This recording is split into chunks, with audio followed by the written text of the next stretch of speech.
Hello and welcome to online school India for library science. एक बार फिर से आप सभी का online school India for library science में जोरदार स्वागत है। दोस्तों, मैं आपका दोस्त सुमेर सिंह कछावा, पुस्तकालय अध्यक्ष EMRS की भर्ती परीक्षा की तैयारी करने वाले सभी विद्यार्थियों को मेरी तरफ से हार्दिक शुभकामनाएं।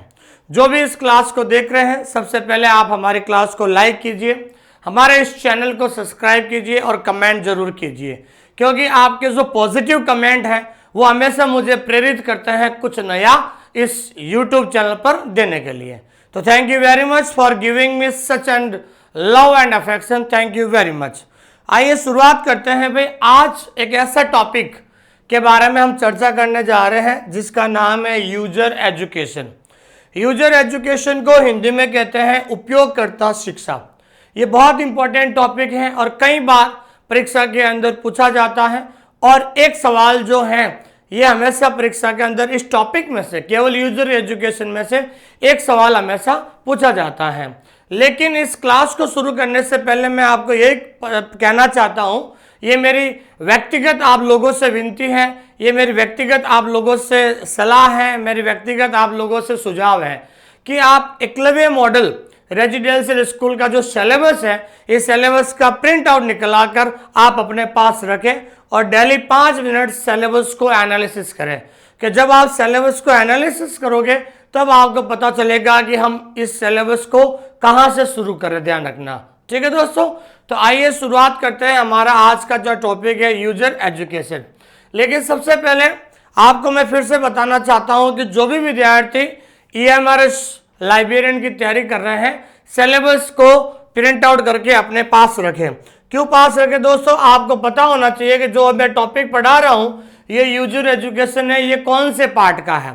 जिस स्टूडेंट को ये पता चल जाएगा ये यूजर एजुकेशन इस पार्ट का टॉपिक है, उसकी जीत आसानी हो जाएगी। तो दोस्तों, आपका जो लाइब्रेरी साइंस का जो सिलेबस है वो आपके 6 पार्ट में डिवाइड किया गया है, और छठा पार्ट जो है, छठा पार्ट का नाम है लाइब्रेरी यूजर्स। आज हम पढ़ने जा रहे हैं लाइब्रेरी यूजर्स, छठे पार्ट का जो है यूनिट 3 पढ़ने जा रहे हैं, जिसका नाम है यूजर एजुकेशन। देखिए दोस्तों, अगर आप सिलेबस के हिसाब से पढ़ोगे तो कोर्स भी सही तरीके से होगा, सही सिस्टमेटिक तरीके से होगा दोस्तों। तो आज हम पढ़ने जा रहे हैं यूजर एजुकेशन। अब उसमें क्या क्या पढ़ेंगे? Goals and objectives level. Goals and objective level का मतलब क्या हो गया दोस्तों? कि यूजर एजुकेशन के क्या उद्देश्य होते हैं। क्या होता है दोस्तों? उद्देश्य होते हैं। उसके बाद टेक्निक्स। टेक्निक्स का मतलब होता है तकनीकी, ठीक है। उसके बाद हम पढ़ेंगे यूजर एजुकेशन के मेथड। मेथड का मतलब होता है तरीके। And evaluation of user education programme, और यूजर एजुकेशन प्रोग्राम का विकास कहाँ से हुआ, कैसे हुआ, उसके बारे में हम चर्चा करेंगे दोस्तों। तो जब भी आप तैयारी शुरू करें सिलेबस को जरूर पढ़ें, क्योंकि हमने भी सिलेबस के हिसाब से ऐप के अंदर पढ़ाया है दोस्तों। तो आइए आज हम पार्ट 6 का जो है 3 यूनिट यूजर एजुकेशन के बारे में चर्चा करते हैं दोस्तों, ठीक है। जो भी विद्यार्थी इस क्लास को देख रहे हैं, इस टॉपिक की जो PDF है आपको हमारे ऑनलाइन स्कूल इंडिया चैनल पर मिल जाएगी दोस्तों, ठीक है ना। आप हमारा जो टेलीग्राम चैनल है, टेलीग्राम चैनल का नाम है OSI फॉर लाइब्रेरी साइंस। आप टेलीग्राम चैनल पर जुड़ जाइए ताकि आने वाले समय में आपको हर लाइब्रेरी साइंस की छोटी मोटी वैकेंसी के बारे में पता चल जाएगा। और टेलीग्राम चैनल का लिंक हमने डिस्क्रिप्शन के अंदर दे दिया है, और अगर आपको मेरे से बात करनी है इस नंबर पे आप कभी भी कॉल कर सकते हैं। और मैं बार बार आपसे यही कह रहा हूँ, जो भी विद्यार्थी इस क्लास को देख रहे हैं, आप सभी से रिक्वेस्ट है कि आप अपने पास EMRS का जो सिलेबस है वो सिलेबस का जो है प्रिंट आउट, इसका प्रिंट आउट निकाल कर अपने पास रखें, और सिलेबस की जो PDF है वो PDF आपके जो हमारे OSI फॉर लाइब्रेरी साइंस जो टेलीग्राम चैनल है इस पे आपको देखने को मिलेगी। और जो भी विद्यार्थी इस क्लास को देख रहे हैं, अगर आपको कुछ डेमो क्लास देखनी है हमारे, तो डेमो क्लास के लिए आप जो हमारे ऐप को डाउनलोड कर सकते हैं ऑनलाइन स्कूल इंडिया के नाम से दोस्तों। तो आइए शुरुआत करते हैं। आज का जो टॉपिक है महत्वपूर्ण टॉपिक है, जिसका नाम है यूजर एजुकेशन। अब यूजर एजुकेशन क्या है दोस्तों? यूजर एजुकेशन को हिंदी में कहते हैं उपयोगकर्ता शिक्षा, ठीक है ना। यूजर क्या होता है? जो किसी चीज का यूज करता है, यूज का मतलब उपयोग करना, यूजर का मतलब होता है उपयोग करता हो गया। जैसे मान लीजिए लाइब्रेरी के अंदर कोई पढ़ने आता है या लाइब्रेरी का कोई उपयोग करता है तो वो क्या कहलाता है, लाइब्रेरी यूजर कहलाता है। उसी तरीके से यूजर एजुकेशन कि जब कोई एक नया जो है यूजर लाइब्रेरी के अंदर आता है और वो लाइब्रेरी का यूज करना चाहता है, लेकिन जब कोई व्यक्ति नया नया लाइब्रेरी के अंदर आता है तो उसको ये नहीं पता होता है कि लाइब्रेरी में किस प्रकार की सेवाएं हैं, किस प्रकार की जो रिसोर्स है, संसाधन है, लाइब्रेरी को कैसे यूज करना है। तो जो भी कोई नया यूजर आता है उसको लाइब्रेरी कैसे यूज की जानी चाहिए, हम उसको क्या कहते हैं, एजुकेट करते हैं।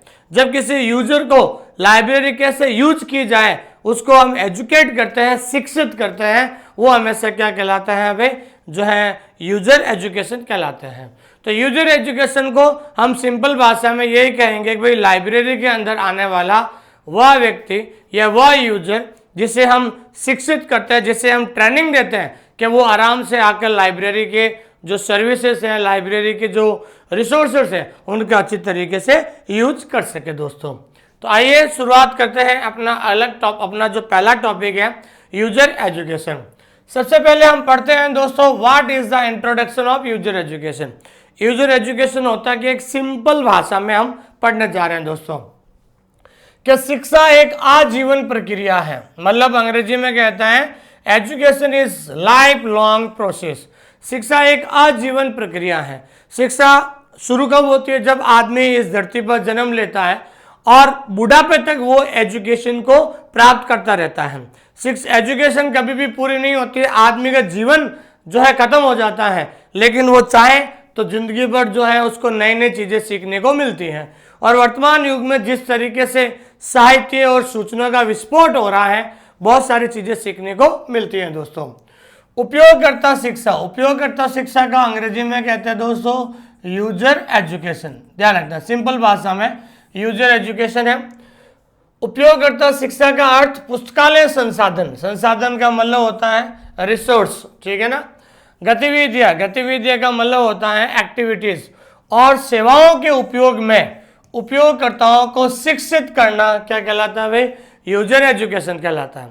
यूजर एजुकेशन का सिंपल भाषा में अर्थ यही है कि लाइब्रेरी के अंदर जो रिसोर्स होते हैं, लाइब्रेरी सेवाएं होती हैं, लाइब्रेरी गतिविधियां होती हैं, उनका उपयोग करना, एक यूजर को सिखाना, उनका उपयोग कैसे किया जाए, एक यूजर को शिक्षित करना, वो हमेशा क्या कहलाता है भाई, यूजर एजुकेशन कहलाता है।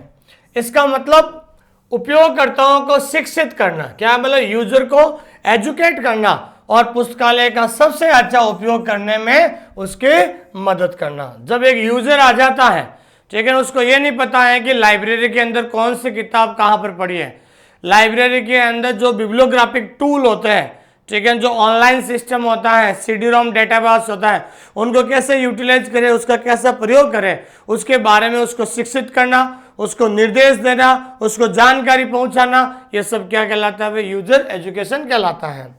जब कोई उपयोगकर्ता पहली बार पुस्तकालय में आता, ठीक है ना, जब भी कोई यूजर फर्स्ट टाइम लाइब्रेरी में आता है तो वह किसी विशेष पुस्तकालय के विभिन्न प्रकार के संसाधनों, गतिविधियों और सेवाओं के बारे में नहीं जानता। जब कोई नया यूजर लाइब्रेरी में आता है तो उसको ये नहीं पता है कि लाइब्रेरी की सेवाएं क्या है, लाइब्रेरी की एक्टिविटीज़ क्या होती हैं, लाइब्रेरी में संसाधन कहाँ पर है, उसको पता नहीं होता है। और उपयोगकर्ता शिक्षा उन्हें इनके बारे में परिचय देती है। और यूजर एजुकेशन के माध्यम से जो है नए यूजर को उन सभी लाइब्रेरी में जो पड़ी चीज़ों से जो है इंट्रोडक्शन कराना, परिचय करवाना या उनको जो है शिक्षित करना, क्या कहलाता है भाई, एजुकेशन, यूजर एजुकेशन कहलाता है। User education means to educate users in the use of library resource, activities and services. It means to educate the users or to help them to make the best use of the library. When a user comes to the library for the first time, he or she does not know about different kinds of resources, activities and services of particular library. User education gives introduction about these to them. जो भी विद्यार्थी इस class को देख रहे हैं, मैं सबसे पहले यही कहना चाहता हूं कि ऑनलाइन स्कूल इंडिया जो हमारा चैनल है, इस पर हम पूरा कंटेंट बाइलिंगुअल करवा रहे हैं। बाइलिंगुअल इन द सेंस का मतलब है हिंदी और इंग्लिश। जो हिंदी मीडियम के विद्यार्थी हैं वो हिंदी मीडियम में नोट्स जरूर बनाएं और इंग्लिश मीडियम वाले इंग्लिश मीडियम में नोट्स जरूर बनाइए दोस्तों, ठीक है। अब यूजर एजुकेशन और आगे क्या है कि पुस्तकालय संसाधनों और सेवाओं का उपयोग करने के तरीकों को जानने के लिए उन्हें निर्देश का मतलब क्या होता है अंग्रेजी में होता है इंस्ट्रक्शन। क्या होता है भाई? इंस्ट्रक्शन। अगर कोई नया यूजर आता है और लाइब्रेरी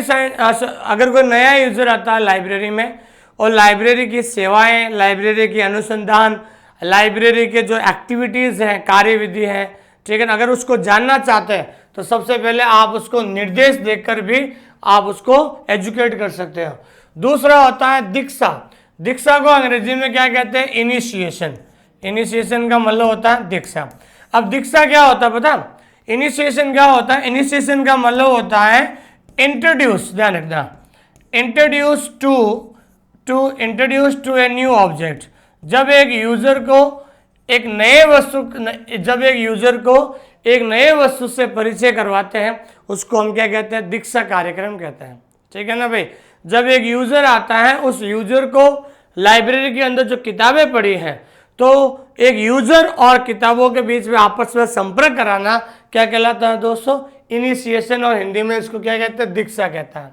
और शिक्षा के रूप में सहायता और मार्गदर्शन की आवश्यकता होती है, क्योंकि पुस्तकालयों का संग्रह आजकल बहुत ज़्यादा जटिल हो गया। तो पुस्तकालय का संग्रह जटिल क्यों हो गया? क्योंकि जिस तरीके से आजकल वर्तमान में हम साहित्यिक और सूचना विस्फोटक देख रहे हैं, साहित्य और सूचना का विस्फोट मतलब आज हम देखते हैं कि बहुत ज़्यादा अलग अलग जो पब्लिकेशन होते हैं, बहुत सारी किताबें पब्लिश कर रहे हैं, लेकिन हर एक पब्लिकेशन चाहता है कि हमारे किताब का कोई ना कोई यूज़र जरूर मिले। तो हर किताब का एक यूज़र होता है, लेकिन एक यूजर को उस किताब तक पहुंचाने का जो काम करता है वो कौन करता है दोस्तों? यूजर एजुकेशन करता है दोस्तों। They need assistance and guidance in form of instruction, initiation and education to know how to use library resources services as the collection of libraries are very complicated nowadays. ये चीज आपको ध्यान में रखनी है। और इस टॉपिक से संबंधित एक चाइनीज की कहावत है, एक बहुत पुरानी चीनी जो कहावत है, वो कहावत क्या है कि एक आदमी को एक मछली दे और आप उसे एक दिन के लिए खिलाते हैं। अगर आपके पास कोई व्यक्ति आता है कि मैं भूखा हूं सर, तो आपने उसको मछली दी और उसने मछली खा लेता है। लेकिन एक आदमी को मछली पकड़ना सिखाएं और आप उसे जीवन भर के लिए खिलाते हैं। कि अगर कोई व्यक्ति आपके पास आता है तो आपने उसको एक मछली दी, वो खा लिया, ठीक है ना, लेकिन अगर उसी व्यक्ति को अगर आप जो है तालाब के पास ले जाते हो और अगर उसे मछली पकड़ना सिखा देते हो तो इसका मतलब आपने उसे जिंदगी भर हेल्प कर दिया है। उसी प्रकार से यदि आप उपयोगकर्ता का मतलब होता है यूजर, अगर आप यूजर को प्रशिक्षित करते हो, प्रशिक्षित का मतलब होता है ट्रेनिंग देते हो, अगर आप एक बार उस यूजर को लाइब्रेरी में जो है लाइब्रेरी की सेवाओं को कैसे यूज करना है अगर वो सिखा देते हो, तो जानकारी का चयन करना, पता लगाना और पुनः प्राप्त करने के तरीके निश्चित रूप से आपने उसे जीवन भर मदद की है। जब कोई एक यूजर आता है, ठीक है ना, अगर आपने एक बार उसे जो है लाइब्रेरी को कैसे यूज किया जाता है, लाइब्रेरी का एक बार अच्छी तरीके से परिचय करवा देते हो, तो बाद में उसको किसी प्रकार की कोई प्रॉब्लम नहीं होगी है। तो एक पुरानी चाइनीज कहावत है, उसने इस कहावत को जो है अपने इस यूजर एजुकेशन के साथ जोड़ा है। There is an old Chinese proverb, give a man a fish and you feed him for a day, teach a man to fish and you feed him for a life time. If you train users how to select, locate and retrieve information, certainly you help him for a long time. दोस्तों ठीक है, अब हम बात करने जा रहे हैं कि यूजर एजुकेशन है, जिसे हम हिंदी में कहते हैं उपयोगकर्ता शिक्षा। इसकी बहुत सारी जो परिभाषाएं होती हैं और इस परिभाषाओं में से एक सवाल हमेशा परीक्षा के अंदर पूछा जाता है और आप लोग बहुत ज़्यादा डर जाते हैं कि ये सवाल कहाँ से आया। ठीक है दोस्तों, एक सवाल हमेशा यूजर एजुकेशन की परिभाषा में से हमेशा सवाल पूछा जाता है दोस्तों। तो उपयोगकर्ता शिक्षा की बहुत सारी परिभाषाएं उपलब्ध हैं, कुछ इस प्रकार से हैं। There are so many definitions of user education are available and some are as follows. कुछ परिभाषाएं हैं जिसके बारे में आज हम चर्चा करने वाले हैं। पहली जो परिभाषा है देने वाला व्यक्ति का नाम क्या है दोस्तों? फ्लेमिंग। क्या नाम है दोस्तों? फ्लेमिंग। फ्लेमिंग नाम की व्यक्ति ने 1990 में यूजर एजुकेशन की क्या परिभाषा दी कि उपयोगकर्ता शिक्षा को पुस्तकालय द्वारा उपयोगकर्ताओं को प्रदान किए गए निर्देश, शिक्षा और अन्वेषण के विभिन्न कार्यक्रमों के रूप में परिभाषित करता है, ताकि वे सूचना स्रोतों और सेवाओं का अधिक प्रभावी, कुशल और स्वतंत्र उपयोग कर सके, जिनके लिए ये पुस्तकालय पहुंच प्रदान करते हैं। कि जहां पर कोई व्यक्ति अगर लाइब्रेरी में पहुंच पाता है, बहुत भाग्यशाली वो लोग होते हैं जिनके आसपास लाइब्रेरी होती है। अगर वो लाइब्रेरी के पास रहते हैं या लाइब्रेरी में पहुंच जाते हैं, अगर वो लाइब्रेरी पहुंचने के बाद अगर वहाँ यूजर एजुकेशन के माध्यम से अगर उसको निर्देश अच्छे से ट्रेनिंग देकर उसके अच्छे से एजुकेट करके अगर वो लाइब्रेरी का अच्छी तरीके से यूज करना सीख जाते हैं तो उसके लिए बहुत बड़ी बात होती है दोस्तों। तो ये डेफिनेशन किसने दी थी? फ्लेमिंग ने दी थी। तो इसको याद करने का तरीका यही है, ध्यान रखना, अंग्रेजी में थोड़ा सा ध्यान रखना कि फ्लेमिंग ने कहा defines user education various programmes of instruction, education and exploration. ध्यान रखना, ये 3 वर्ड आपको याद रखना अंग्रेजी में, इससे आप पहचान लोगे कि ये जो फ्लेमिंग ने दी है। ध्यान रखना, तो various programmes of instruction, education and exploration provided by libraries to users to enable them to make more effective and efficient and independent use of information sources and services to which these libraries provide access। तो ये परिभाषा किसने दी थी? Fleming ने दी थी। ध्यान रखना, अगली जो डेफिनेशन है एक मेवस नाम के व्यक्ति ने दी है। ये परिभाषा बहुत ज्यादा इंपॉर्टेंट है, कई बार परीक्षा में पूछा भी जाता। ध्यान रखना, इसे उपयोगकर्ताओं को पुस्तकालय का सबसे अच्छा उपयोग करने में मदद करने के लिए दिए गए निर्देश के रूप में परिभाषित करता है। तो मेवस ने ये कहा है कि ध्यान रखना, उन्होंने ये कहा कि दिस एज एन इंस्ट्रक्शन, कि जो यूजर एजुकेशन के माध्यम से जो इंस्ट्रक्शन मिलता है, इंस्ट्रक्शन दिया जाता है जिसमें आपको यूजर को हेल्प करनी है to make the best use of the library. के यूजर एजुकेशन के माध्यम से एक नए यूजर को इस प्रकार निर्देशित करना चाहिए ताकि वो भविष्य में इस लाइब्रेरी का अच्छा से अच्छा उपयोग कर सके। तो जब भी वैकेंसी में, जब भी परिभाषा में ये वर्ड आ जाए to make the best use of library, ये ध्यान रखना, इसको मैंने भी इस तरीके से याद किया। अगर परीक्षा के अंदर जब आ जाए to make the best use of library, तो समझ लेना to make the best use of library आता है तो समझ लेना ये परिभाषा किसने दी? मेवस नाम के व्यक्ति ने दी थी। ठीक है, इसका पूरा नाम क्या है? H.C. मेवस।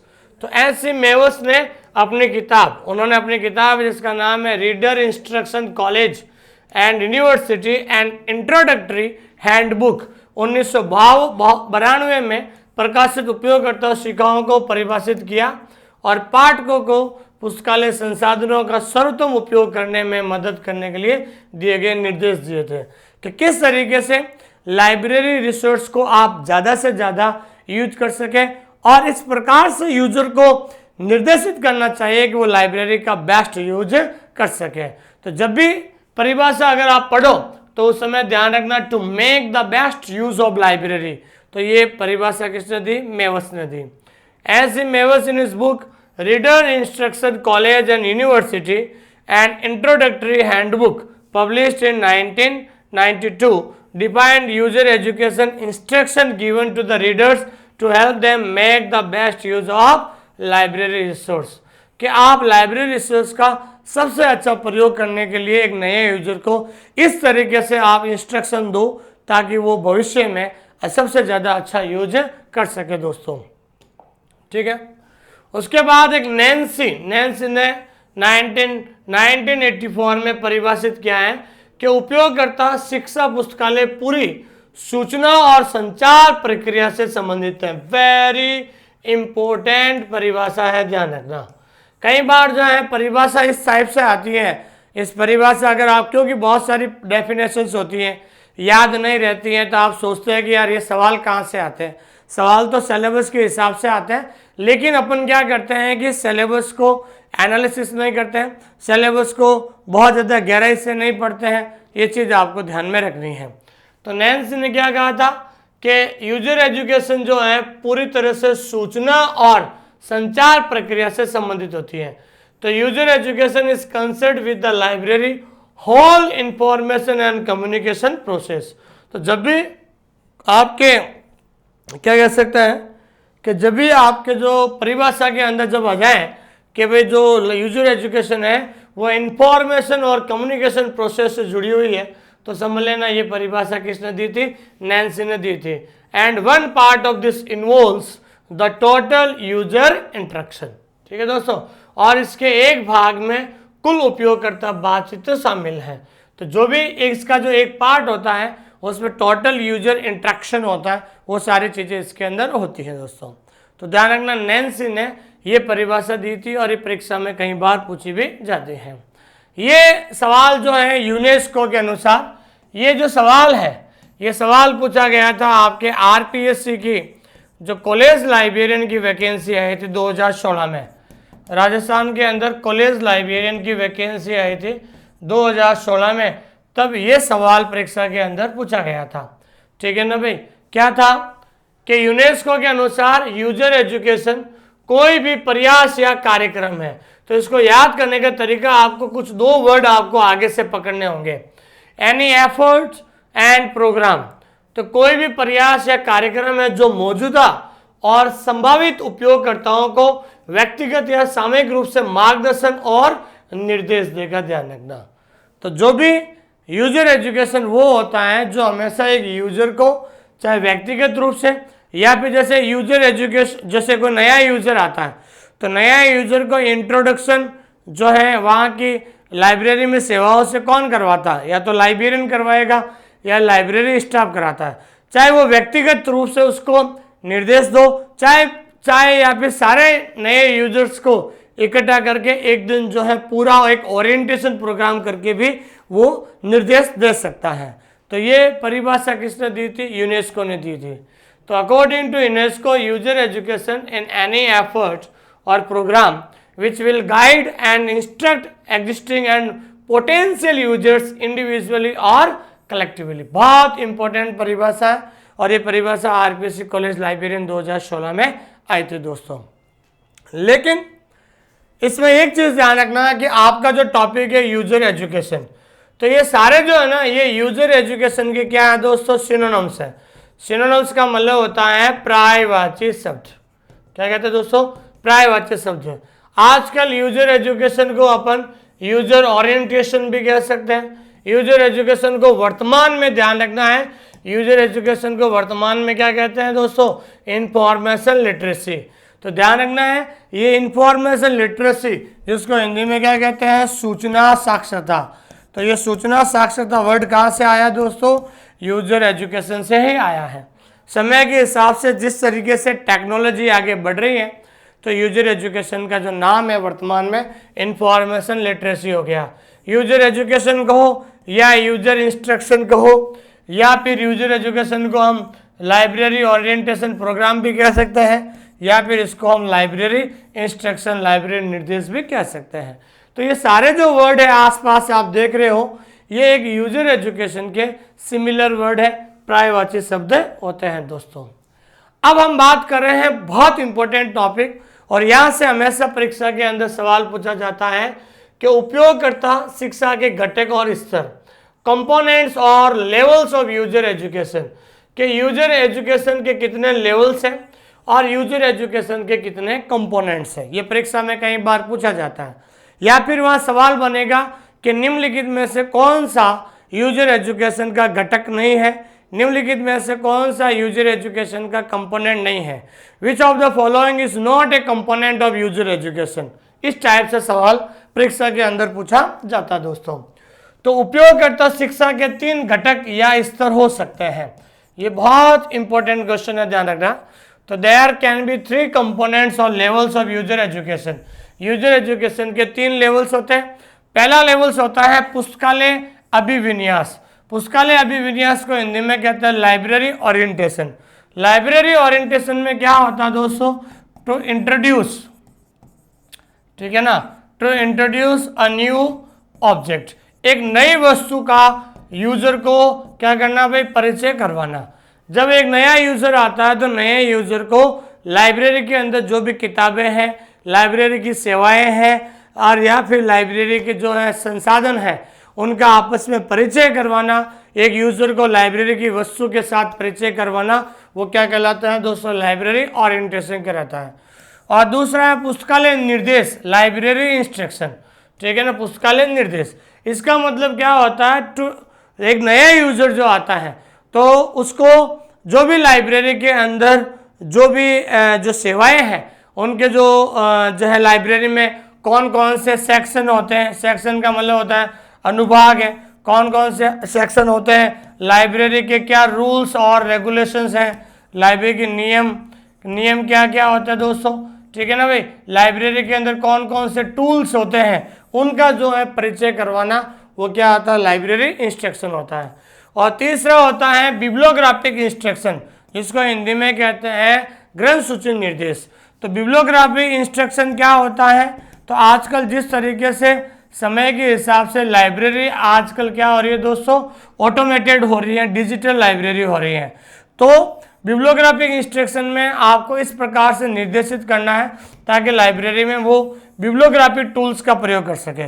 बिब्लियोग्राफिक टूल्स का मतलब होता है ये, जैसे लाइब्रेरी के अंदर जो कैटलॉग होता है उस कैटलॉग को कैसे उपयोग करना है, लाइब्रेरी के अंदर जो इंडेक्स होता है उस इंडेक्स का प्रयोग कैसे करते हैं। और आपको पता है आजकल डिजिटल लाइब्रेरी होती है जिसमें सूचना हमेशा कहाँ होती है, सूचना हमेशा होती है सीडी रोम डाटाबेस के अंदर जो सूचना होती है, या फिर इंफॉर्मेशन कहाँ होती है, ऑनलाइन होती हैं, या फिर ई बुक आ गया, ई मैगजीन आ गया। तो वर्तमान में जिस तरीके से डिजिटल फॉर्म में लाइब्रेरी को डेवलप किया जा रहा है, तो जितने भी बिब्लियोग्राफिक टूल्स हैं, चाहे कैटलॉग हो, चाहे इंडेक्स हो, सीडी रोम डाटाबेस है, क्योंकि वर्तमान में इंफॉर्मेशन कहाँ होती है, सीडी रोम डाटाबेस में होती है, ऑनलाइन फॉर्मेट में होती है, ठीक है ना, ई बुक होती है। तो उनका कैसे यूज करना, कि एक नया यूजर आता है ना, उसको कोई इंफॉर्मेशन खोजना है या उस इंफॉर्मेशन को लेना है या उस इंफॉर्मेशन को सर्च करना है, तो जब एक नए यूजर को अगर आप जो है कैसे भी करके उसको निर्देश देकर या उसको एजुकेट करना है कि लाइब्रेरी के अंदर जो ये बिब्लियोग्राफिक टूल है इनको कैसे उपयोग करना है, उसको उसके बारे में जानकारी देना, ये कहलाता है दोस्तों यूजर एजुकेशन है। तो यूजर एजुकेशन के जो लेवल्स को या यूजर एजुकेशन के जो कंपोनेंट्स को 3 भागों में बांटा गया है दोस्तों, ठीक है दोस्तों, ये चीज ध्यान रखना है। अब हम बात करते हैं, यहाँ पर सबसे इंपॉर्टेंट सवाल आता है कि इवोल्यूशन ऑफ यूजर एजुकेशन, के यूजर एजुकेशन का विकास, यूजर एजुकेशन का विकास कहाँ से शुरू हुआ था दोस्तों। उपयोगकर्ता शिक्षा की अवधारणा का व्यवस्थित उपयोग, Patricia B Knapp, very important question है। अगर सवाल बन जाए कि वह कौन सा व्यक्ति जो है यूजर एजुकेशन से जुड़ा हुआ था, ये सवाल कई बार आता है, वह कौन सा व्यक्ति जिसने सबसे पहले यूजर एजुकेशन के कॉन्सेप्ट को लेकर आया था, तो वह व्यक्ति है पैट्रिसिया बी कनप। और उनकी 1964 की रिपोर्ट के मूल में, जिसने मुख्य रूप से पुस्तकालय और कॉलेज शिक्षण के बीच एक अधिक महत्वपूर्ण संबंध विकसित करने की विधि की खोज करने का प्रयास किया था। तो कई बार ये सवाल परीक्षा के अंदर पूछा जाता है कि who is associated with the concept of user education, निम्नलिखित में से कौन सा व्यक्ति जो यूजर जो एजुकेशन के कॉन्सेप्ट को लेकर आया है, वो लेकर आया आपके पैट्रिसिया बी कनप के द्वारा, ठीक है। The systematic use of the concept of user education owes its origin to Patricia B. Canup and her 1964 report, which mainly attempted at exploring method of developing a more vital relationship between the library and the college teaching। ध्यान रखना, तो हमेशा ध्यान रखना है, user education का जो concept है वो लेकर आया था आपके पैट्रिसिया बी कनप लेकर आएगा, ठीक है। जो भी इस क्लास को देख रहे हैं आप इसको अच्छी तरीके से समझना, यहाँ पर एक सवाल आता है और वो सवाल हमेशा 90% स्टूडेंट गलत करते हैं, क्योंकि आजकल जो लोग हैं, चाहे वो पढ़ने वाले हो चाहे नए नए पढ़ाने वाले जो टीचर्स होते हैं, वो ज़्यादातर हमेशा ILA ALA जो जो जो हमेशा पढ़ते आ रहे हैं उन टॉपिक को लेकर ही वो हमेशा आते हैं। लेकिन आजकल लाइब्रेरी साइंस बहुत ज़्यादा एडवांस हो चुकी है। आपको ये यूजर एजुकेशन है, आपने अभी मैंने सिलेबस बताया था, आप खुद ये देख सकते एक छोटा सा टॉपिक है, ठीक है ना, ये आपके सामने ये छोटा सा टॉपिक है, आपके सामने ये सिलेबस है, और सिलेबस के आपके सामने नाम क्या है, ये आपका 6 पार्ट है। इस पार्ट में 6 पार्ट के अंदर 5 यूनिट दी है।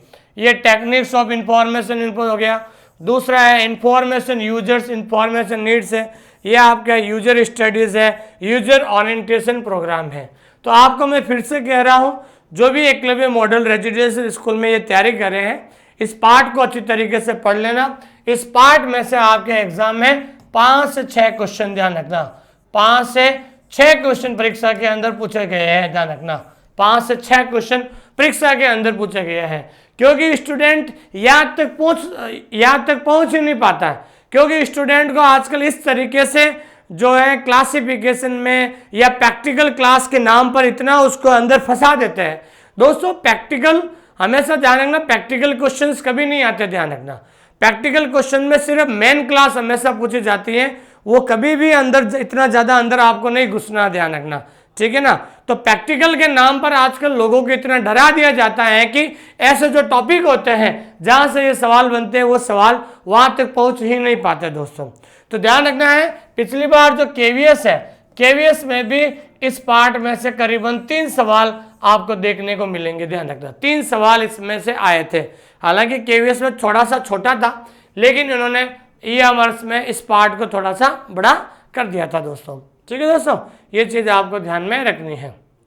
तो ये जो पार्ट है बहुत ज़्यादा इंपॉर्टेंट है, इसमें से 5 से 6 क्वेश्चन आपके परीक्षा में आएंगे, क्योंकि इसके अंदर अपन और ज़्यादा डीपली पढ़ना होगा, ताकि क्या है कि किसी प्रकार से कोई सवाल छूटे नहीं, ठीक है। तो यूजर एजुकेशन का कॉन्सेप्ट कौन सा व्यक्ति लेकर आया दोस्तों, प्रीटिश बी कनप नाम का व्यक्ति लेकर आया, ठीक है। आगे इस परियोजना को 1960 में आयोजित वेन स्टेट यूनिवर्सिटी, क्या नाम है दोस्तों, वेन स्टेट यूनिवर्सिटी के मॉन्टेज कॉलेज के द्वारा, किसके द्वारा, मॉन्टेज कॉलेज के द्वारा प्रायोजित किया गया था। ये ध्यान रखना, इस परियोजना जो ये प्रोजेक्ट है, ये प्रोजेक्ट को शुरू किया गया या स्पॉन्सर किया गया बाय द मॉन्टेज कॉलेज। ये सवाल कई बार परीक्षा के अंदर पूछा जाता है कि the concept of user education का जो प्रोजेक्ट है किसके द्वारा शुरू किया गया, montage college of when state university library के वेन स्टेट यूनिवर्सिटी के द्वारा 1960 में इसको स्पॉन्सर किया गया था। ये चीज़ ध्यान रखना है, यहाँ पर 2-3 सवाल यहाँ से बनेंगे आपके, ठीक है। आगे देखिए, फिर उसके बाद जो है यूनेस्को का एक कार्यक्रम था जिसका नाम है यूनिसिस्ट प्रोग्राम। क्या नाम है दोस्तों, यूनिसिस्ट प्रोग्राम। तो यूनिसिस्ट प्रोग्राम का यूजर एजुकेशन के क्या संबंध है, यूनेस्को के द्वारा यूनिसिस्ट प्रोग्राम के तहत जो है यूजर एजुकेशन का जो है शुरुआत कहाँ पर शुरू की गई थी। तो यूनिसिस्ट कार्यक्रम के तहत यूनेस्को ने, तो यूनेस्को का जो कार्यक्रम है जो कौन सा है भाई, यूनिसिस्ट, आपने पढ़ा होगा। तो यूनिसिस्ट कार्यक्रम के तहत यूनेस्को ने कम विकसित देशों में उपयोगकर्ता शिक्षा अर्थात यूजर एजुकेशन कार्यक्रम शुरू करने का प्रयास किया था। तो यूनिसिस्ट कार्यक्रम के तहत यूनेस्को ने जो भी कम विकसित देश है वहाँ पर यूजर एजुकेशन का कार्यक्रम शुरू किया, ताकि जो नए नए यूज़र आ रहे हैं उनको लाइब्रेरी तक, अगर वो कोई यूज़र लाइब्रेरी के अंदर आ जाता है तो कम से कम उसको लाइब्रेरी सेवाओं का अच्छी तरीके से यूज करना चाहिए। तो UNESCO under the UNISIST programme attempted to initiate user education programme in less developed country. जो कम विकसित देश है वहाँ पर मॉडर्न टेक्नोलॉजी नहीं है, तो कम से कम वहाँ पर यूजर एजुकेशन प्रोग्राम करने की शुरुआत जो है यूनेस्को ने शुरू की थी दोस्तों। यूनिसिस्ट ने यूनेस्को सामान्य सूचना कार्यक्रम को जो है प्रख्यापित किया था। तो UNISIST promulgated the UNESCO generation information programme in 1976। तो 1976 में इन्होंने एक कार्यक्रम की शुरुआत की थी जिसका नाम है जनरल इंफॉर्मेशन प्रोग्राम की शुरुआत उन्होंने शुरू की थी। अब उसके बाद एक चीज आपको ध्यान रखना है कि बैंकॉक और रोम सेमिनार एक यूनिसिस्ट जो कार्यक्रम है, ये यूनिसिस्ट कार्यक्रम है किसका है दोस्तों? ये यूनिसिस्ट कार्यक्रम है यूनेस्को का।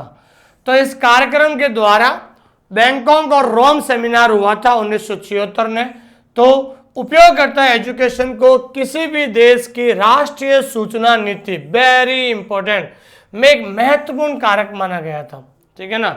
जब रोम और बैंकॉक का एक सेमिनार हुआ था 1976 में, उन्होंने कहा कि भाई यूजर एजुकेशन जो होता है एक बहुत इंपॉर्टेंट फैक्टर है नेशनल इंफॉर्मेशन पॉलिसी।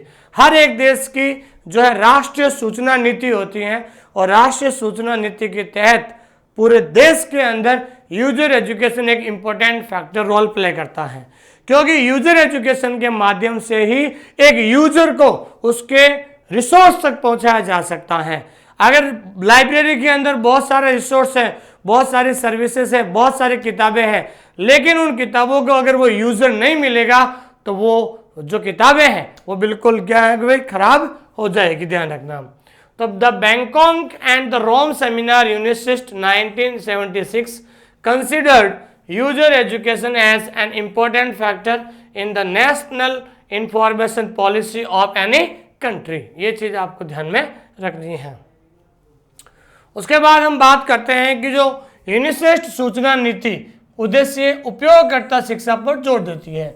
जो भी यूनिसिस्ट प्रोग्राम है, ये इंफॉर्मेशन पॉलिसी है जिसका उद्देश्य है वो हमेशा यूजर एजुकेशन को बढ़ावा के लिए काम करती है। यूनिसिस्ट प्रोग्राम जो यूनेस्को का है वो ये चाहता है कि जो भी अनडेवलप्ड कंट्री है वहाँ पर यूजर एजुकेशन का सबसे ज़्यादा जो है इम्पोर्टेंस होना चाहिए।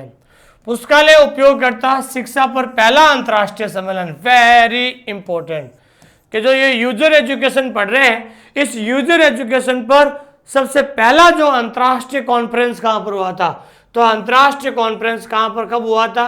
1979 में कैम्ब्रिज में पुस्तकालय उपयोगिता शिक्षा विषय के साथ साथ आयोजित किया गया था और उसका थीम क्या था? क्या नए दृष्टिकोण की आवश्यकता है। तो ये परीक्षा के अंदर सवाल पूछा जाता है कि the first international conference on library user education, कि लाइब्रेरी यूजर एजुकेशन पर पहली बार अंतर्राष्ट्रीय सम्मेलन कहाँ पर हुआ था? कहाँ पर हुआ था भाई? ये कैम्ब्रिज में हुआ था। और कब हुआ था? 1979 में, with the theme library user education. और लाइब्रेरी एजुकेशन की प्रोग्राम की थीम थी आर न्यू अप्रोचेज नीडेड। ये उसकी क्या थी भाई? थीम थी। तो ध्यान रखना, first international conference on user education कहाँ पर हुआ था? कैम्ब्रिज में। कब हुआ था? 1979 में हुआ था। ठीक है दोस्तों, अब हम एक ऐसे टॉपिक के बारे में चर्चा कर रहे हैं कि पुस्तकालय कला महाविद्यालय, जिसको अंग्रेजी में कहते हैं लाइब्रेरी आर्ट्स कॉलेज। क्या होता है भाई? Library arts college. 1934 में, इसको भी इंपॉर्टेंट लगाइए, 1934 में लुईस सोर्स, ये कई बार परीक्षा के अंदर सवाल पूछा जाता है, लुईस सोर्स ने पुस्तकालय कला महाविद्यालय की अवधारणा पेश की थी। तो परीक्षा के अंदर सवाल आता है कि the concept of library arts college, कि लाइब्रेरी आर्ट्स कॉलेज का कॉन्सेप्ट कौन से व्यक्ति से संबंधित है? ध्यान रखना, ये कई बार परीक्षा के अंदर आ चुका है। तो ध्यान रखना, लाइब्रेरी आर्ट्स कॉलेज का जो ये कॉन्सेप्ट है, ये कॉन्सेप्ट किसने इंट्रोड्यूस करवाया था? तो ध्यान रखना, आपके लुईस सोर्स ने 1934 में करवाया था। तो लुईस सोर्स नामक व्यक्ति ने 1934 में जो ये लाइब्रेरी आर्ट्स कॉलेज का कॉन्सेप्ट लेकर आया था। ये अवधारणा धीरे धीरे पुस्तकालय महाविद्यालय के रूप में विकसित हुई और पुस्तकालय कॉलेज का उद्देश्य छात्र की सीखने की प्रभावशीलता को बढ़ाने के लिए, इसका एक ही उद्देश्य है कि अगर कोई स्टूडेंट सीखना चाहता है और उसको प्रभावशीलता से सीखना चाहता है, उसको आगे बढ़ाना विशेष रूप से ग्रंथ सूची विशेषज्ञ संकाय की मदद से पुस्तकालय केंद्रित स्वतंत्र अध्ययन के उपयोग के माध्यम से होता है। कि अगर कोई स्टूडेंट्स जो है इंडिपेंडेंट होकर या स्वतंत्र होकर इसके बारे में सीखना चाहता है तो ये एक कॉन्सेप्ट लेकर आए थे। This concept gradually evolved into library college and the purpose of library college to increase the effectiveness of student learning particularly through the use of library centred independent study with the help of a bibliographical expert faculty. ठीक है ना भाई, तो ये सवाल कई बार परीक्षा के अंदर पूछा गया है और इम्पोर्टेंट है। अब हम बात करते हैं दोस्तों डॉक्टर एस आर रंगानाथन ने। तो डॉक्टर एस आर रंगानाथन ने जो यूजर्स होते हैं उन यूजर्स को अलग अलग कैटेगरी में बांटा है। ठीक है ना, डॉक्टर एस आर रंगानाथन ने उनकी सेवाओं के आधार पर, उनकी सेवाओं के प्रकार के आधार पर डॉक्टर एस आर रंगानाथन के अनुसार यूजर्स 4 प्रकार के होते हैं। तो ध्यान रखना है, डॉक्टर एस आर रंगानाथन ने उपयोगकर्ताओं को उनके द्वारा प्रतिपादित सेवाओं के प्रकार के आधार पर वर्गीकृत किया है। ठीक है ना, अलग अलग सेवाएं अलग अलग होती हैं। जैसे रंगानाथन ने 4 प्रकार की सेवाएं दी हैं। एक तो होता है रेडी रेफरेंस सर्विस हो गया, लॉन्ग रेंज रेफरेंस सर्विस हो गया, एक ओरिएंटल सर्विस हो गया, ठीक है ना, एक जनरल सर्विस हो गया। तो उन्होंने सेवाओं के प्रकार के आधार पर यूजर्स को अलग अलग 4 श्रेणियों में बांटा है। तो doctor S R Ranganathan has grouped users on the basis of types of services initiated by him into. तो 4 प्रकार के यूजर्स कौन कौन से होते हैं? पहला होता है द फ्रेशमैन। पहले यूजर कौन सा होता है भाई? फ्रेशमैन होता है। फ्रेशमैन का मतलब होता है न्यू मेंबर ऑफ लाइब्रेरी, जो लाइब्रेरी में बिल्कुल नया आता है। ध्यान रखना, जो व्यक्ति लाइब्रेरी में बिल्कुल नया आता है, ठीक है ना, लाइब्रेरी में जो नया आता है उसको क्या कहते हैं? फ्रेशमैन कहते हैं। दूसरा जो होता है साधारण जिज्ञासु, ऑर्डिनरी इंक्वायरी। ऑर्डिनरी इंक्वायरी का मतलब क्या होता है? जो एक नॉर्मली जो होता है वो होता है। ठीक है दोस्तों। तीसरा होता है स्पेशलिस्ट इंक्वायरी, जो बिल्कुल एक स्पेशल क्षेत्र की चीज़ों को ढूंढने के लिए आता है। और चौथा क्या होता है? General readers. क्या होता है दोस्तों? जनरल रीडर्स हो गया। तो आपको ध्यान रखना है, एक तो होता है फ्रेशमैन, दूसरा होता है ऑर्डिनरी, तीसरा होता है स्पेशलिस्ट इंक्वायरी और चौथा होता है जनरल रीडर्स। ये चीज़ आपको ध्यान में रखना है। तो रंगानाथन के अनुसार यूजर्स के 4 टाइप होते हैं। कितने होते हैं दोस्तों? 4 टाइप्स होते हैं। अब हम बात करते हैं कि कैटेगरीज ऑफ यूजर्स के, यूजर्स की क्या क्या श्रेणियां होती है। ठीक है ना, रंगानाथन के अनुसार यूजर 4 प्रकार हो गए। उन्होंने उनकी सेवाओं के प्रकार के आधार पर बांटा। अब यूजर्स की क्या क्या कैटेगरीज होती है? देखिए, पुस्तकालय उपयोगकर्ता एक प्रकार के होते हैं। लाइब्रेरी यूजर है ना, उसका एक ही प्रकार होता है और जिन्हें हम क्या कहते हैं? उपयोगकर्ता, या जिन्हें हम क्या कहते हैं? यूजर होता है। हर एक जगह का एक यूजर होता है, लाइब्रेरी को यूज करने वाला यूजर होता है। ठीक है ना, अगर हम देखा जाए तो लाइब्रेरी यूजर का प्रकार एक यूजर ही होता है, लेकिन उनकी मांगों और जानकारी की आवश्यकता के कारण ये पुस्तकालयों के प्रकारों की श्रेणियां हो सकती हैं। लेकिन वर्तमान में क्या है?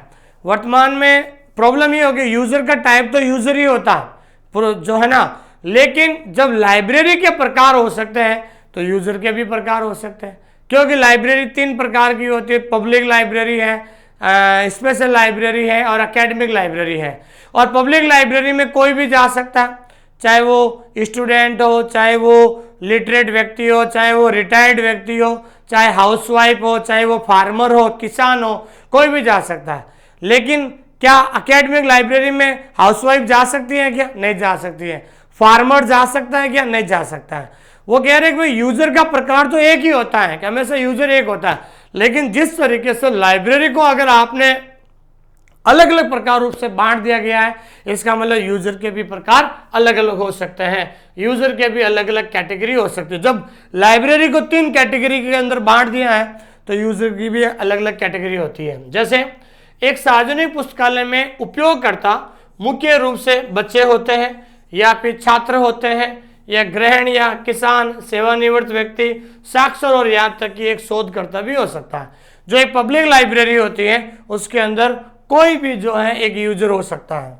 तो library users are one type which is called user, but due to their demands and requirement of information it can be categorize the types of libraries. जब आप डिमांड और इंफॉर्मेशन के आधार पर लाइब्रेरी को कैटेगराइज कर सकते हैं, जैसे इन ए पब्लिक लाइब्रेरी में the users are mainly children. कौन कौन होते हैं पब्लिक लाइब्रेरी में? बच्चे भी होते हैं, स्टूडेंट्स भी जा सकते हैं, हाउस वाइफ्स भी जा सकते हैं पब्लिक लाइब्रेरी में, farmers, retired person, literates and even also researcher भी जा सकते हैं। लेकिन एक अकादमिक पुस्तकालय जो एक एकेडमिक लाइब्रेरी में उपयोगकर्ता छात्र, शिक्षक और शोधकर्ता ही हो सकता है। लेकिन एक एकेडमिक लाइब्रेरी में वहां पर यूजर सिर्फ एक स्टूडेंट हो सकता है, एक क्या कह सकते हैं कि स्टूडेंट, या फिर एक टीचर हो सकता है, या फिर एक रिसर्चर हो सकता है। जबकि उपयोगकर्ताओं के विशेष समूह के रूप में जिन्हें पुस्तकालय का इरादा है, उपयोगकर्ताओं की मुख्य श्रेणियां 4 समूह में श्रेणियां हो सकती है। ध्यान रखना, यूजर की कितनी कैटेगरीज हो सकती है दोस्तों, वेरी इंपॉर्टेंट है, ध्यान रखना। यूजर्स की 4 कैटेगरीज हो सकती है जिसे हम संभावित उपयोगकर्ता, पहला कौन सा होता है दोस्तों, पोटेंशियल यूजर होता है। ध्यान रखना, यूजर की 4 कैटेगरीज होती है जिसमें पहला होता है पोटेंशियल यूजर, दूसरा होता है अपेक्षित यूजर मतलब एक्सपेक्टेड यूजर हो गया, तीसरा हो गया वास्तविक यूजर जिसे एक्चुअल यूजर कहते हैं। क्या कहते हैं, एक्चुअल यूजर। और चौथा होता है लाभार्थी उपयोगकर्ता, लाभार्थी को कहता है, क्या कहते हैं, बेनिफिशियर यूजर। क्या कहते हैं दोस्तों, बेनिफिशियर यूजर।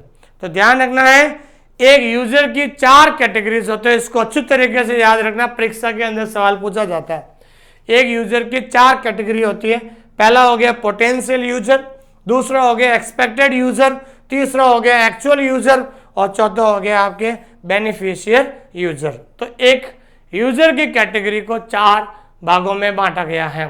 तो in academic library the users are the students, teachers and researchers, whereas special groups of users of whom the library is intended, and the main categories of user can be categorized into 4 groups। 4 जो हैं जो user की 4 जो category होती है, potential user, expected user, actual user and beneficiary user हो गया। ध्यान रखना। और जो भी विद्यार्थी इस क्लास को देख रहे हैं, सबसे पहले आप एक हमारी इस क्लास को लाइक जरूर कीजिए। मैं आपको देख रहा हूं और अभी हमने ये टॉपिक पढ़ा है, इसके हम ऑब्जेक्टिव क्वेश्चन शुरू करेंगे। उससे पहले मैं आप सबसे निवेदन करता हूं, लाइक जरूर कीजिए, हमारे इस चैनल को सब्सक्राइब कीजिए ताकि अच्छे अच्छे टॉपिक आपको पढ़ने को मिल सकते हैं। पिछली बार हमने राजस्थान थर्ड ग्रेड का जो हमने टॉपिक सिलेबस शुरू किया था, तो हमारे यहाँ पर राजस्थान थर्ड ग्रेड के अंदर ये नैना सैनी नाम की लड़की है जो पूरे राजस्थान के अंदर इन्होंने पूरे राजस्थान के अंदर 3rd रैंक प्राप्त की थी। ठीक है ना, इनको कोई नहीं जानता था। हम जब भी कई बार ऑल इंडिया टेस्ट रखते थे फ्री, तो इनमें रैंक हमेशा पहले आती थी। तो उसके बाद जो है जब टेस्ट में इनका परफॉर्मेंस अच्छा था तो फाइनली इनका सिलेक्शन भी हो गया था। और हमने राजस्थान के अंदर यहाँ से 120 प्लस जो है स्टूडेंट्स का सिलेक्शन दिया है। इससे बहुत ज़्यादा खुशी मिली और यही बच्चे आज इनको ज्वाइनिंग मिल गई है। और इन्हीं बच्चों का जो जिस तरीके से कॉम्प्लीमेंट हमें दे रहे हैं, जब भी इनसे कोई बच्चे पूछते हैं तो हमारे जो ऑनलाइन स्कूल इंडिया के लिए ये हमारे लिए बहुत बड़ी गर्व की बात होती है। ये मेरे व्यक्तिगत नंबर है, आप कभी भी इस नंबर पे कॉल कर सकते हैं। ठीक है दोस्तों, ये यूजर एजुकेशन जो था इसका जो पार्ट 1 आया है और अगले 1-2-3 दिन के अंदर हम पार्ट 2 भी लाएंगे, क्योंकि ये यूजर एजुकेशन करीबन जो है थोड़ा बड़ा टॉपिक है। इसके अंदर और भी बहुत सारे यूजर एजुकेशन के क्या उद्देश्य हैं, और भी बहुत सारे जो टॉपिक हैं, और भी बहुत सारी परिभाषाएं हैं, उसके बारे में चर्चा करेंगे। लेकिन अभी तक जो आपने पढ़ा है, जल्दी से इसका आंसर दीजिए कि उपयोगकर्ता शिक्षा को पुस्तकालय संसाधनों का सर्वोत्तम उपयोग करने में मदद करने के लिए पाठकों के दिए गए निर्देश के रूप में किसने परिभाषित किया है। कि निम्नलिखित में से किस व्यक्ति ने यह कहा था कि instruction given to the readers, के रीडर्स को हमेशा निर्देश देना चाहिए to help them to make the best use of library resources. ये आया था, मैंने अभी बताया था। मैंने कहा जब भी परिभाषा के अंदर ये वर्ड आ जाए to make the best use of library resources, तो समझ लेना ये परिभाषा किसने दी थी दोस्तों, H.E. मेवस के द्वारा इस परिभाषा को दिया गया था। अगला सवाल है, डॉक्टर S.R. रंगनाथन ने पुस्तकालय उपयोगिताओं को निम्नलिखित समूह में वर्गीकृत किया है। Doctor S.R. रंगनाथन ने लाइब्रेरी यूजर को जो है श्रेणी में जो बताया है। तो डॉक्टर S.R. रंगनाथन के द्वारा लाइब्रेरी यूजर्स कितने प्रकार के होते हैं, 4 प्रकार के। पहला फ्रेशमैन, दूसरा ऑर्डिनरी इंक्वायरी, तीसरा स्पेशलिस्ट इंक्वायरी और चौथा जनरल रीडर। तो इसका मतलब ये चारों करेक्ट होंगे। क्या होंगे दोस्तों, ये चारों प्रकार सही होंगे, ये चीज ध्यान रखना है। ठीक है, अगला है who originated the concept of library college, के लाइब्रेरी कॉलेज का जो ये कॉन्सेप्ट है ये लाइब्रेरी कॉलेज का कॉन्सेप्ट कौन लेकर आया दोस्तों? लाइब्रेरी कॉलेज का जो कॉन्सेप्ट है ये लेकर आया है पैट्रिशिया बी कनब के द्वारा। तो उन्होंने 1964 में एक रिपोर्ट दी थी। उस रिपोर्ट के अंदर उन्होंने ध्यान रखना है पैट्रिशिया बी कनब के द्वारा इस लाइब्रेरी कॉलेज का जो कॉन्सेप्ट है, ठीक है ना भाई। सॉरी। तो सवाल ये था who originated the concept of library college. तो लाइब्रेरी कॉलेज का कॉन्सेप्ट है लुइस, ध्यान रखना, सोर्स के द्वारा लाया गया था, ठीक है ना। मैं ये पैट्रिशिया बी जो है ना, ये यूजर एजुकेशन का कॉन्सेप्ट था, ठीक है ना भाई। देखो इसमें दो सवाल बनते हैं, ध्यान रखना।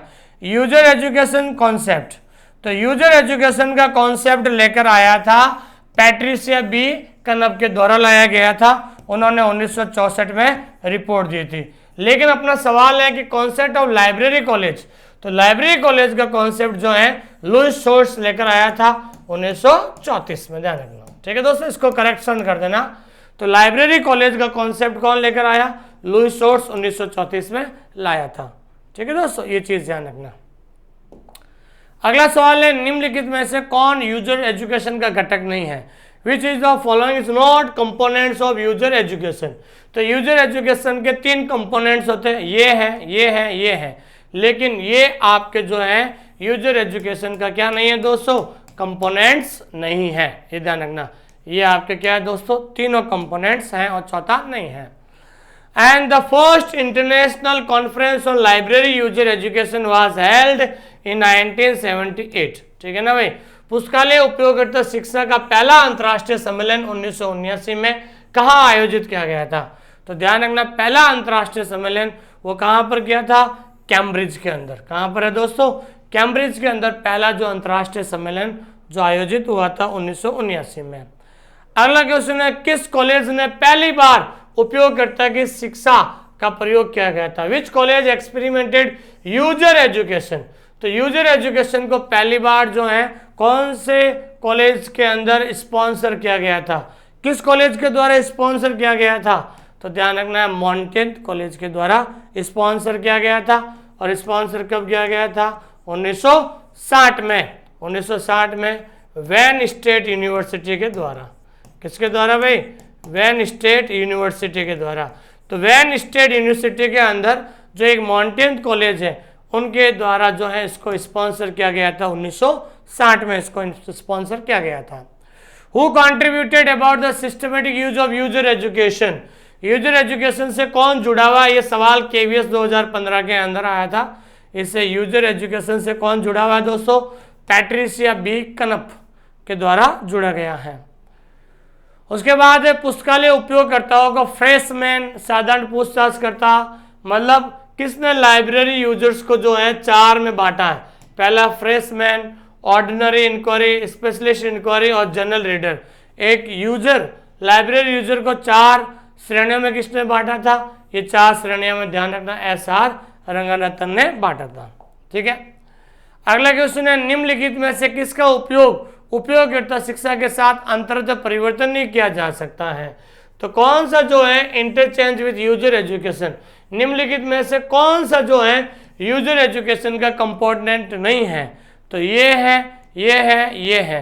आपके यूजर एजुकेशन का कंपोनेंट या लेवल्स नहीं है दोस्तों, ठीक है दोस्तों।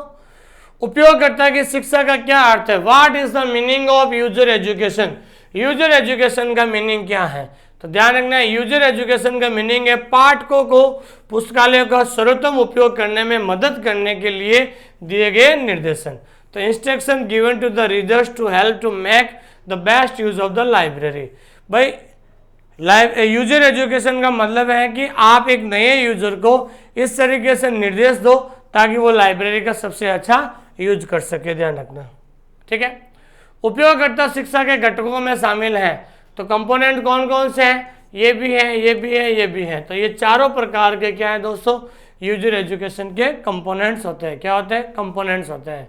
ये आया था RPC 2016 के अंदर सवाल आया था, किसके अनुसार यूजर एजुकेशन एन एफर्ट और programme which will guide and instruct existing and potential users individually और कलेक्टिवली।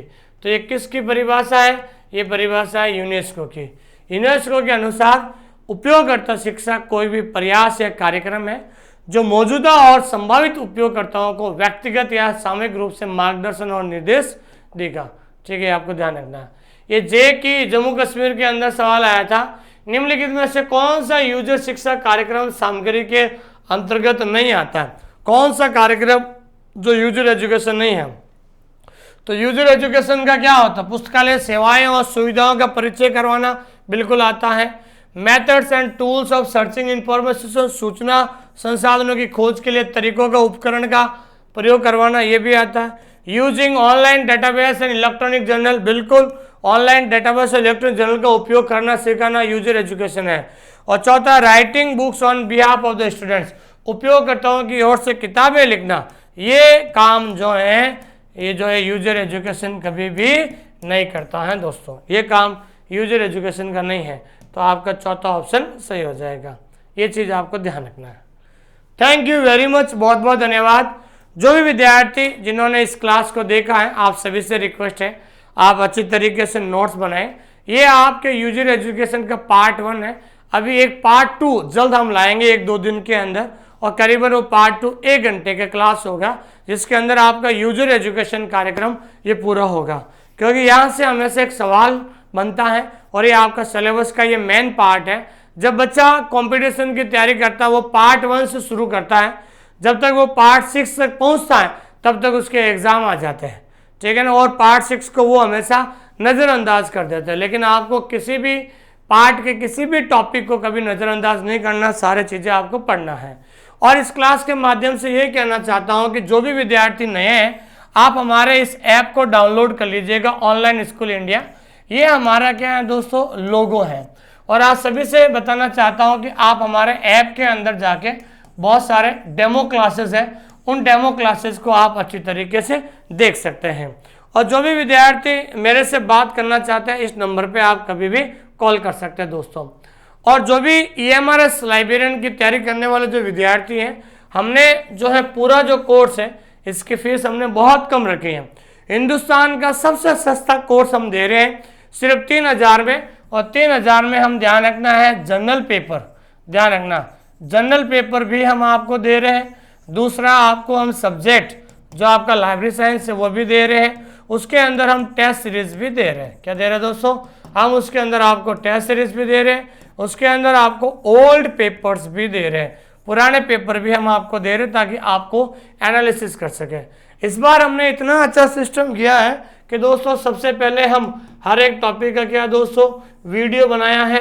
वीडियो के नीचे हमने उस टॉपिक की क्या दी, PDF दी है। और PDF के नीचे हर टॉपिक का क्या है दोस्तों, टेस्ट सीरीज है। और ये सारी जो चीज़ें हैं, ये चीज़ें क्या है दोस्तों, बायलिंगुअल है। बायलिंगुअल इन द सेंस का मतलब है हिंदी और इंग्लिश कंटेंट दोनों में है। अगर आपको विश्वास नहीं है मेरी बातों पर, तो आप हमारा ऐप डाउनलोड कर लीजिए, ऑनलाइन स्कूल इंडिया, और उसके अंदर जाके कुछ डेमो क्लासेस ज़रूर देखिए आप कंटेंट में जाकर, ताकि आपको पता चलेगा कि हम किस तरीके से हैं। लेकिन डेमो क्लासेस देखने से पहले कम से कम आपके पास जो है ये एकलव्य मॉडल का जो सिलेबस है उसका प्रिंट आउट निकालिए। प्रिंट आउट निकालने के बाद फिर आप हमारे ऐप के अंदर जाके देखिए कि हमने सिलेबस के हिसाब से पढ़ा रहे हैं, ताकि क्या है कि अगर आप सिलेबस से पढ़ोगे तब वही आपका सिलेक्शन होगा। क्योंकि आजकल जो वर्तमान में यूट्यूब पर और भी बहुत सारे जो लोग पढ़ाते हैं ऐसे ही उठा लेते हैं टॉपिक को, क्योंकि जब तक आप टॉपिक को सिलेबस के हिसाब से एक ही टॉपिक को क्लियर नहीं करोगे तब तक आपको समझ में नहीं आने वाला दोस्तों। ठीक है दोस्तों, तो आप लोगों का बहुत बहुत धन्यवाद। इसी तरीके से आप सभी हमारे इस ऑनलाइन स्कूल इंडिया प्लेटफॉर्म से जुड़े रहिए और हम आपको बहुत सारी लाइब्रेरी साइंस के अंदर अपडेट देते रहेंगे। थैंक यू वेरी मच, बहुत बहुत धन्यवाद। और अधिक जानकारी के लिए इस नंबर पे आप कभी भी कॉल कर सकते हैं। Thank you very much. इस क्लास को पूरी देखने के लिए आपका बहुत बहुत धन्यवाद। और इसी तरीके की और क्लास देखने के लिए यहाँ पर आप क्लिक करें। जो विद्यार्थी टेलीग्राम चैनल से नहीं जुड़ पाए हैं, उन टेलीग्राम चैनल का जो लिंक है डिस्क्रिप्शन में दे दिया गया है, वहां से आप जुड़ सकते हैं। और हमारे OSI फैमिली से जुड़ने के लिए आप इस चैनल को सब्सक्राइब करें, ताकि भविष्य में और अच्छी से अच्छी क्लास आपको मिल सके।